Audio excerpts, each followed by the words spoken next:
اعوذ بالله من الشیطان الرجیم بسم الله الرحمن الرحیم. ګرانو زده کوونکو، نن پنځم څپرکی مزلګانې نوی فصل دی چې د هندسې د علم مربوط کي. د دغې فصل مربوط ننني عنوانونه د مثلث ډولونه د زول له مخې، د مثلث ډولونه د زاویو له مخې. مخکې له دې تاسو ته باید د مزله او مثلث تعریفونه وکړم تر څو دغه ستونزه بیا تاسو ونه لرئ. مزله هغه تړلی شکل دی چې درې یا له دریو زیاتې زولو لرونکی وي. مثلث هغه تړلی شکل دی چې درې راسه درې زاویې او درې زولې لرونکی وي. دا چې مثلث هم د مزله خاصیت لرونکی دی، نو مثلث هم یو مزله ډوله شکل دی. مثلث ډولونه د زول له مخې هغه درې دي: متساوي الاضلاع مثلث، متساوي الساقين مثلث، مختلف الاضلاع مثلث.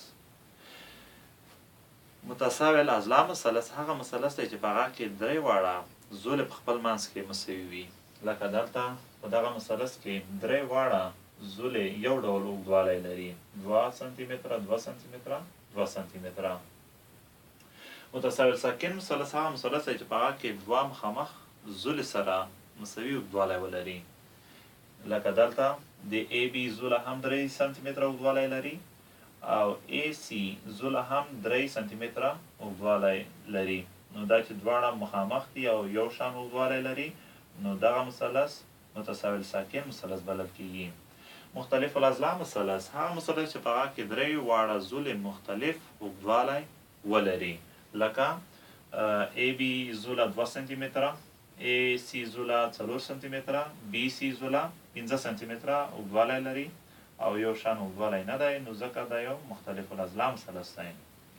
د مثلث ډولونه د زاویو له مخې. مثلث د زاویو له مخې هم درې ډولونه لري. خداوزاویه مثلث هغه مثلث چې درې واړه زاویې د 90 درجو څخه کوچنۍ وي. قایم الزاویه مثلث هغه مثلث چې یوه زاویه یې 90 درجې وي. منفرجه الزاویه مثلث هغه مثلث چې یوه زاویه یې د 90 درجو څخه لویه وي. ګرانو زده کوونکو، درس مو په همدغه ځای بس دی. بیا چې له یوه نوي درس سره زرېږم، د الله په امان.